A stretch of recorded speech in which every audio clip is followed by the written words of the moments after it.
कि बिल्कुल उलझ गया मामला। सीधा सा अगर एक लाइन में कहा जाए तो ये मामला उलझ गया। तो जाहिर सी बात है कि बेवजह का डीएड वाला मारा जाएगा, परेशान होगा, उसकी क्या गलती है? वो तो योग्य बात उन्होंने कहा कि अपनी मतलब सरकार की जिम्मेवारी को विद्यार्थियों पर थोपते हुए रोजगार देना एनसीटी का तो काम नहीं है। रोजगार देना सरकार संविधान के नजरिए से देखें तो अनुच्छेद कहता है सुप्रीम कोर्ट की केंद्र सरकार का निर्णय वस्तुनिष्ठ वास्तविकताओं को ध्यान में रखने में विफल है कि चेयरमैन साहब ने ऐसा क्यों कहा। वो गीता वाला लाइन कि कर्म करते जाओ फल की चिंता मत। कॉन्फ्रेंस के बाद भी वही लग रहा है कि स्टूडेंट को उनके हाल पर छोड़ दिया गया है। उनको बिल्कुल बीच मझधार में एक तरह से कहा जाए कि अब जब वो असहाय हैं तो वैसे में उनको कोई सहारा नहीं दिख रहा है वह सरकार की तरफ से भी। जबकि देखा जाए तो बिहार सरकार खुद मतलब इसमें एक पार्टी है। चेयरमैन साहब कह रहे हैं कि जो हमको हमारे पास जो वैकेंसी है उसका 5 गुना ज़्यादा लड़का एप्लीकेंट बना हुआ है। 6 से लेके 8 तक का वैकेंसी निकाला नहीं गया। इस पर लोग सवाल नहीं कर रहे हैं जोर से। नमस्कार, आदाब, सत श्री अकाल। लाइव नेशन 7 में आपका स्वागत है। मैं शादाब मलिक। बीपीएससी के चेयरमैन अतुल प्रसाद ने प्रेस कॉन्फ्रेंस किया।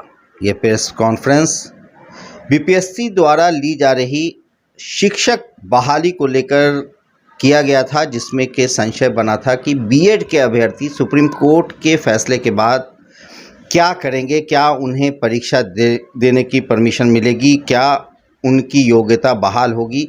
इन सारे मुद्दों पर कन्फ्यूजन था, बीएड के अभ्यर्थी परेशान थे।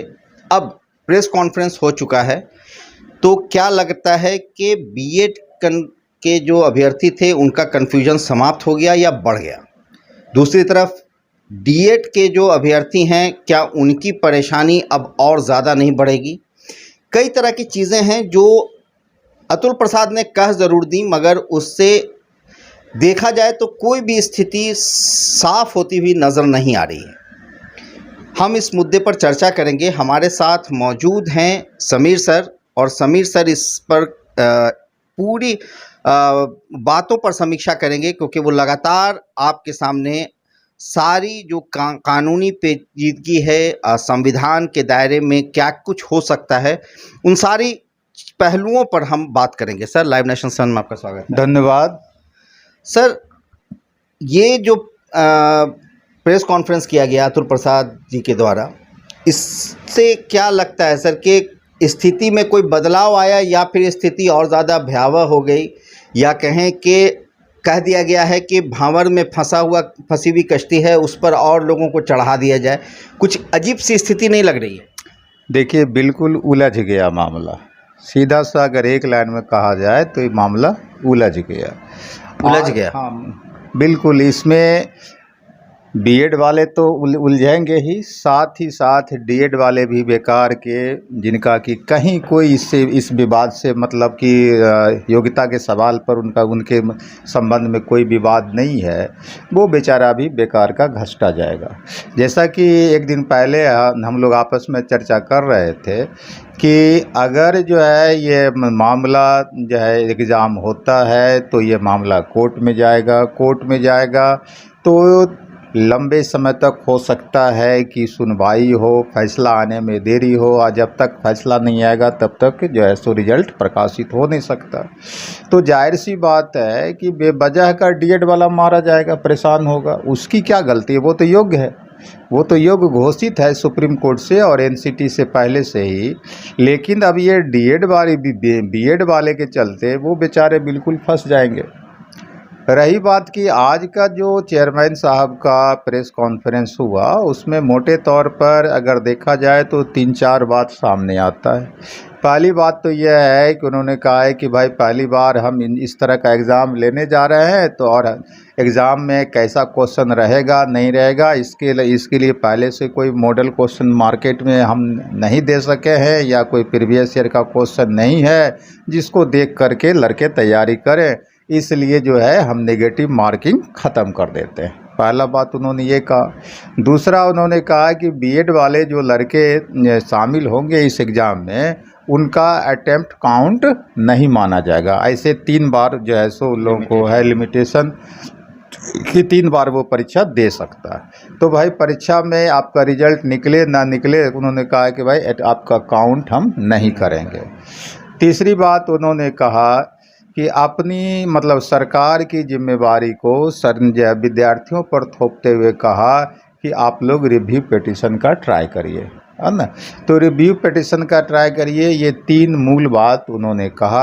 और इस मामला को इस ढंग से पेचीदा उन्होंने बना दिया, पता नहीं कैसे उन्होंने यह स्टेटमेंट दिया है कि संभव है कि आप लोग, जो उनके कहने का जो आधार मतलब के निष्कर्ष था वो यही निकल रहा था कि संभव है कि आप लोग रिव्यू पिटीशन में जाएंगे तो जो है आपकी जीत हो जाए कोर्ट में, अब सुप्रीम कोर्ट में जाइए, सुप्रीम कोर्ट में। और उसका वो आधार क्या बता रहे थे जैसो आपको राइट टू लाइफ का मतलब जीवन जीने का अधिकार भी एक मौलिक अधिकार है अनुच्छेद 21 के अंतर्गत। तो उनका कहना था कि अगर आप जाते हैं तो रोजगार के बिना आप जिंदा नहीं रह सकते हैं, तो इस ग्राउंड पर आपको जो है हो सकता है कि रिलीफ मिल जाए और आपको छूट जो है सो दे दिया जाए। लेकिन अगर आप देखिए, सबसे पहले तो सुप्रीम कोर्ट के फैसले को ही देख लीजिए। सुप्रीम कोर्ट जो ये फैसला दिया है उसमें मुद्दा आया था कि भाई ये बीएड वाले को अगर 1 to 5 में नहीं अपीयर करने का मौका दिया जाएगा तो उनके रोज़गार पाने के अधिकार का हनन होगा।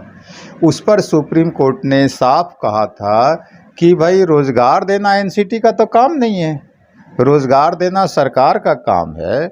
एनसीटी का गठन इसलिए हुआ कि जो हमारे देश में शिक्षा व्यवस्था है उसमें और कैसे बेहतर सुधार हो, कैसे क्वालिटी बेहतर हो सकता है हमारे देश में एजुकेशन का, इस पर ध्यान देने का काम एनसीटी का है। तो एनसीटी ने जो नोटिफिकेशन जारी किया है वो मेरी समझ से बिल्कुल गलत है, गुणवत्तापूर्ण शिक्षा के खिलाफ है। तो जाहिर सी बात है यहाँ पर जो है पहले ही सुप्रीम कोर्ट बोल चुका है। अब जहाँ तक दूसरे फिर नज़रिए से देखें, अगर संविधान के नज़रिए से देखें तो अनुच्छेद 21 के अंतर्गत जीवन जीने का ही अधिकार नहीं है बल्कि बहुत सारा अधिकार, यहाँ तक कि बिजली का भी अधिकार है अब जीवन जीने का अधिकार के अंतर्गत सुप्रीम कोर्ट ने घोषित कर दिया है। निजता मतलब प्राइवेसी का जो अधिकार है वो भी जो है सो मौलिक अधिकार अनुच्छेद 21 के अंतर्गत घोषित कर दिया। इस तरह से कई जो है सो यहाँ तक कि पोल्यूशन के खिलाफ पोल्यूशन का मामला जो है उसको भी जो है मौलिक अधिकार सुप्रीम कोर्ट ने घोषित कर दिया। लेकिन सवाल उठता है कि अनुच्छेद 21 में जो सुप्रीम कोर्ट के द्वारा घोषित है जीवन जीने का अधिकार, तो उसके अंतर्गत तो सुप्रीम कोर्ट ने खुद बताया है कि जीवन जीने के अधिकार का क्या मतलब है। पहला उन्होंने बताया है कि मर्यादा के साथ जीवन जीने की व्यवस्था होनी चाहिए।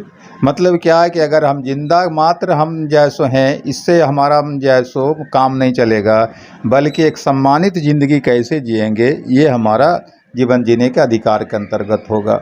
मतलब क्या कि हमको हमारी जो मिनिमम आवश्यकता है कि इंसानी जीवन जिंदगी जीने के लिए वो हमको मिलना चाहिए, उसमें एक रोज़गार भी आता है, बात सही है।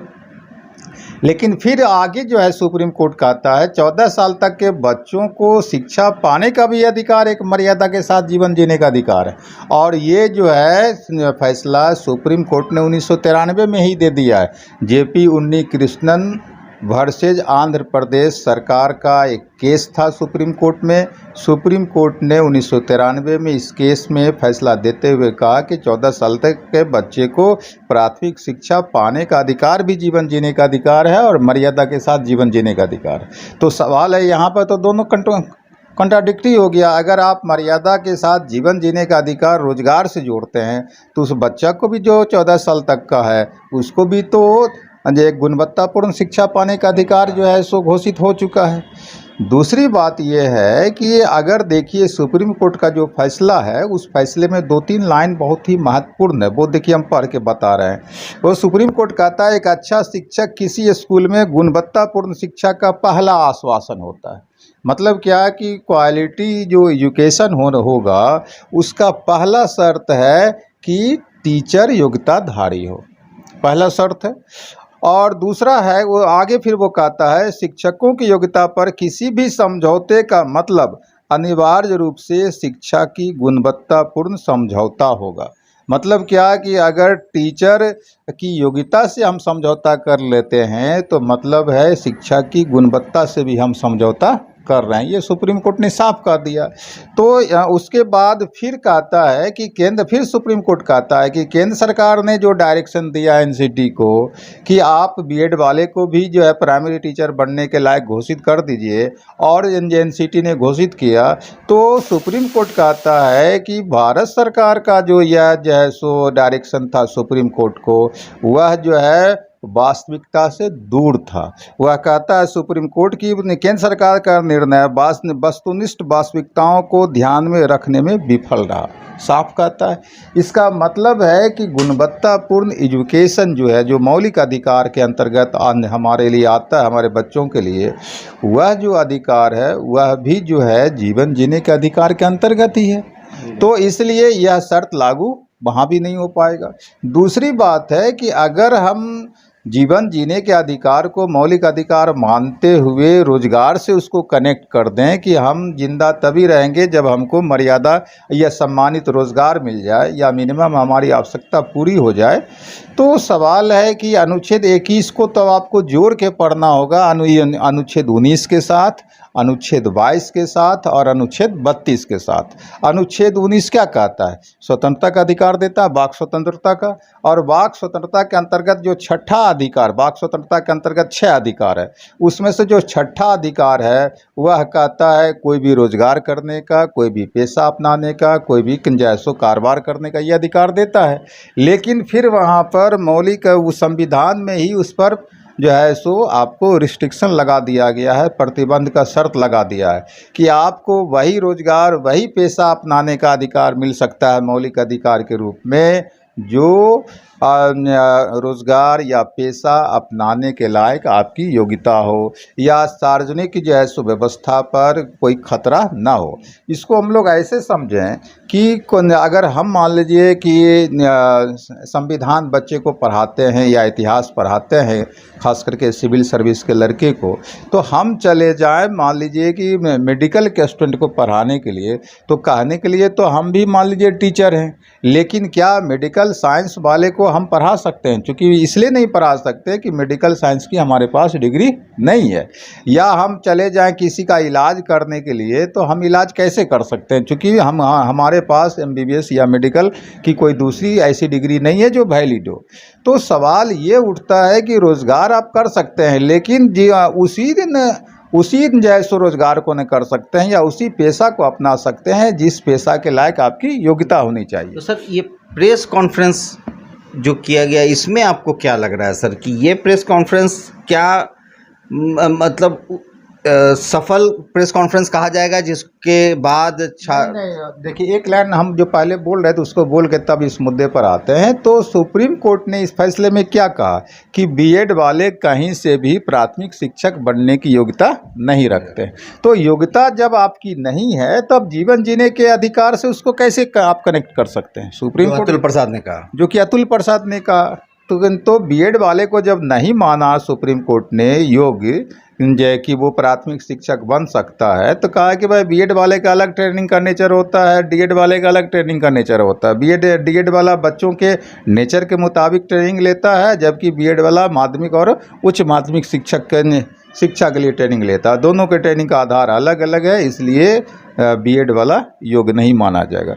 तो जाहिर सी बात है अनुच्छेद 19 यहीं पर खत्म जो है सो साफ कर देता है। अगर 21 को देखें तो 21 का खंडन अनुच्छेद 19 जो है सो साफ कर देता है कि आप नहीं बन सकते हैं प्राथमिक जो है सो शिक्षक। तो ये जब फिर अनुच्छेद 32 के अंतर्गत देखिए, अनुच्छेद 32 क्या कहता है कि अनुच्छेद 32 ये कहता है कि अगर आप किसी सार्वजनिक पद पर चले जाते हैं लेकिन आपकी योग्यता नहीं है, तो आपके खिलाफ में कोर्ट जो है क्या कर सकता है? आज अधिकार परीक्षा पूछ सकता है ना। अधिकार परीक्षा के अंतर्गत पूछ सकता है भाई आप इस पद के लायक नहीं है, आप क्यों इस पद पर आ गए। तो इसलिए अनुच्छेद 21 को समझना अगर है तो अनुच्छेद जो है 19 को भी समझना होगा और अनुच्छेद 32 को भी समझना होगा। और अनुच्छेद 19 और 32 को अगर हम 21 के साथ जोड़ के देखते हैं तो लगता है कि चेयरमैन साहब का जो तर्क है वो बिल्कुल खारिज हो जाता है। ये हो गया। अब सवाल आता है कि चेयरमैन साहब ने ऐसा क्यों कहा तो हमको लगता है कि बीपीएससी तो मात्र एजेंसी है परीक्षा लेने के लिए, और जो है ये फैसला करने का मान लीजिए कुछ भी जो है सो अगर कहना था तो बिहार सरकार कहती, शिक्षा विभाग कहती कि वो क्या कुछ इस पर करने जा रही है। तो बिहार सरकार कुछ नहीं बोल रही है, उसका शिक्षा विभाग कुछ नहीं कह रहा है। कह कौन रहा है? जिसका काम है मात्र परीक्षा लेना, एक एजेंसी है, तो उसके कहने से बहुत कुछ तो होने नहीं जा रहा। दूसरी बात की चेयरमैन साहब ने कहा कि भाई एनसीटी और बिहार सरकार का जैसा डायरेक्शन होगा, गाइडलाइन होगा, वैसा हम रिजल्ट देंगे। तो सवाल है कि बिहार सरकार और एनसीटी का क्या गाइडलाइन होगा? जब ये सुप्रीम कोर्ट का फैसला हो ही गया तो क्या सुप्रीम कोर्ट से बाहर का चीज़ है एनसीटी या बिहार सरकार? सो तो बात नहीं है। और दूसरी बात है कि आज जो है एनसीटी ने अपने जैसे वेबसाइट पर सुप्रीम कोर्ट के फैसले को अपलोड भी कर दिया है। इसका क्या मतलब माना जाएगा? इसका यही ना माना जाएगा कि एनसीटी कह रही है भाई देख लो, जब बीएड वाले को सुप्रीम कोर्ट ने योग्य नहीं माना है ना। तो ये तो साफ निष्कर्ष निकलता है कि एनसीटी कुछ करने नहीं जा रही है और बिहार सरकार कुछ नहीं कर रही है। इसका मतलब बिहार सरकार शायद अपील में जाना भी नहीं चाह रही है। और चेयरमैन साहब क्या कह रहे हैं लड़के को कि भैया तुम लोग जाओ रिव्यू पिटीशन के लिए, या फिर अब परीक्षा दो और रिजल्ट की चिंता मत, लेकिन रिजल्ट की चिंता मत करो। वो गीता वाला लाइन कि कर्म करते जाओ फल की चिंता मत करो। और दूसरी बात की फल की चिंता करते हो तो फिर उसके लिए भी तुम्ही को प्रयास करना है, कोर्ट जाना है। मतलब एक तरह से इस प्रेस कॉन्फ्रेंस के बाद भी वही लग रहा है कि स्टूडेंट को उनके हाल पर छोड़ दिया गया है। उनको बिल्कुल बीच मझधार में एक तरह से कहा जाए कि अब जब वो असहाय हैं तो वैसे में उनको कोई सहारा नहीं दिख रहा है सरकार की तरफ से भी। जबकि देखा जाए तो बिहार सरकार खुद मतलब इसमें एक पार्टी है, एनसीटी पार्टी है, मगर स्टूडेंट को बताया जा रहा है कि आप चले जाइए कोर्ट। देखिए यह साफ इससे निष्कर्ष निकलता है कि इस वैकेंसी को लटकाए रखने की मंशा है। लटकाया जाएगा, निश्चित रूप से लटकाया जाएगा। अगर मान लीजिए बिहार सरकार को बीएड वाले या डीएड वाले के प्रति सहानुभूति रहती तो 1 सप्ताह 10 दिन, महीना 2 महीना सस्पेंड कर देने में क्या दिक्कत था? कोई दिक्कत नहीं था। तो सर सस्पेंड भी होता तो क्या निष्कर्ष निकलता? अगर मान लीजिए कि ये कहते जैसा कि चेयरमैन साहब ने कहा कि बिहार सरकार या एनसीटी का कुछ गाइडलाइन आएगा उसी मुताबिक हम फैसला करेंगे, तो इस महीना 2 महीना के दौरान बिहार सरकार या एनसीटी कुछ अगर प्रयास करती तो करती और तब जाकर के एग्ज़ाम लेता तो कहीं ज़्यादा जाकर के मतलब है कि अब एग्ज़ाम लेने के बाद स्थिति और ज़्यादा पेचीदी हो जाएगी, बेहद पेचीदा हो जाएगा। सवाल है कि देखिए जब एग्ज़ाम ले लीजिएगा, पहली बात तो है कि लड़के एक ज़िला से दूसरे ज़िला सेंटर होगा, लड़का जाएगा, महिला भी अच्छी खासी संख्या में एप्लीकेंट है, लड़का जाएगा वो तो मान लीजिए इसे जैसे भीषण गर्मी और वर्षा में किसी ढंग से कहीं पर रह लेगा, किसी तरह से आएगा जाएगा, लेकिन तब भी 1000-2000 तो खर्चा उसका हो ही जाएगा। लेकिन महिला जो जाएगी वो कहाँ रहेगी? निश्चित रूप से उसे कहीं न कहीं डेरा लेना होगा, होटल लेना होगा, उसके साथ 1-2 आदमी अतिरिक्त होगा, खर्चा तो बहुत ज़्यादा हो जाएगा बेचारे लोगों का। और उसके बाद भी जो है रिजल्ट होगा इस बात की कहीं से कोई गारंटी नहीं किया गया है। तो जाहिर सी बात है कि केस होगा ही।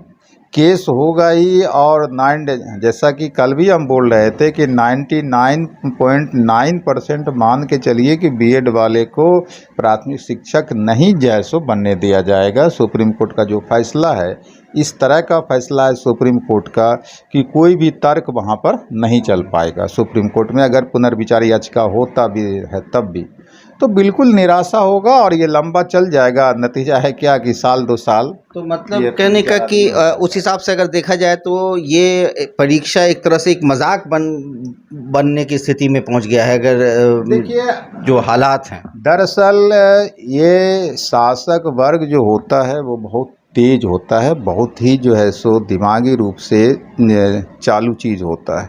अब देखिए भारत सरकार ने जो डायरेक्शन दिया था एनसीटी को, क्या कह के डायरेक्शन दिया था कि पर्याप्त संख्या में डीएलएड कैंडिडेट नहीं है, इसलिए आप बीएड वाले को बहाल करने का परमिशन निकाल दीजिए और 6 महीने का ब्रिज कोर्स भी उसको करा लिया जाएगा 2 साल के अंदर।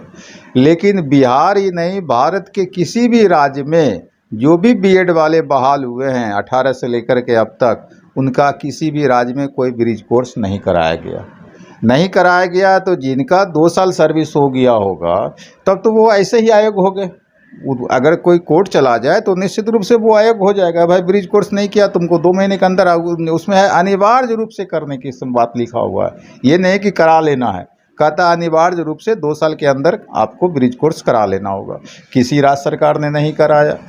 तीसरी बात ये है कि अब जो है सो अगर डीएलएड नहीं मिला है कैंडिडेट तो क्यों नहीं मिला? आखिर भारत सरकार या राज्य सरकार कर क्या रही है? क्यों नहीं पर्याप्त संख्या में ट्रेनिंग सेंटर खोला गया? बिहार में तो अभी बताया जा रहा है कि डीएड के अभ्यर्थियों की 5 गुना ज़्यादा, खुद चेयरमैन साहब कह रहे हैं कि जो हमको हमारे पास जो वैकेंसी है उसका 5 गुना ज़्यादा लड़का एप्लीकेंट बना हुआ है डीएड का।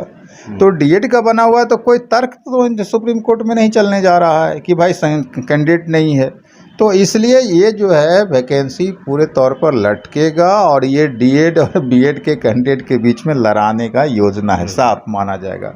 जबकि होना ये चाहिए कि भाई पर्याप्त संख्या में ट्रेनिंग सेंटर खोलो और जो है सो कम से कम फी पर ट्रेनिंग दिलवाओ और जो है सबों के लिए जो है सो जो योग्यताधारी जिस पद के लिए है उसके लिए वैकेंसी निकालो। अब 6 से लेके 8 तक का वैकेंसी निकाला नहीं गया, इस पर लोग सवाल नहीं कर रहे हैं जोर से। यहाँ सवाल हो रहा है कि हम क्यों नहीं प्राइमरी टीचर बनेंगे, दूसरा कह रहा वो क्यों प्राइमरी टीचर बनेगा। ये लड़कों के बीच में ही लड़कियों को लड़ाने की योजना हो गई है, जबकि होना चाहिए कि भाई 6 से 8 तक का वैकेंसी निकाल दो ताकि बीएड वाला जाए वहाँ पर। ये मांग होनी चाहिए। बहुत बहुत धन्यवाद सर। धन्यवाद। तो ये बात साफ तौर से नज़र आ रही है कि ये परीक्षा जब होती है और इसमें बीएड के अभ्यर्थी अगर शामिल होते हैं तो जैसा कि चेयरमैन अतुल प्रसाद ने कहा कि परीक्षा देने के लिए आप एलिजिबल हैं, मगर रिज़ल्ट आप के लिए एक तरह से देखा जाए तो एलिजिबल नहीं है, क्योंकि सुप्रीम कोर्ट ने ये फैसला दे दिया है। अब जो स्थिति बन रही है वो यही बता रही है कि ये परीक्षा आने वाले दिनों में हो तो जाएगी, मगर ये बहाली एक पेच बनकर फंस जाएगी, क्योंकि ये बिहार में कोई नई बात नहीं है। कई बहालियां पेचीदा हुई हैं, कई बहालियों ने सालों साल का समय लिया है, कई बहालियां तो दशक तक गुजार चुकी हैं। अब देखना है कि क्या कुछ होता है। बने रहें हमारे साथ, देखते रहें हमारा वीडियो। अगर अभी तक आप लोगों ने हमारे चैनल को सब्सक्राइब नहीं किया है तो ज़रूर कर लें। धन्यवाद।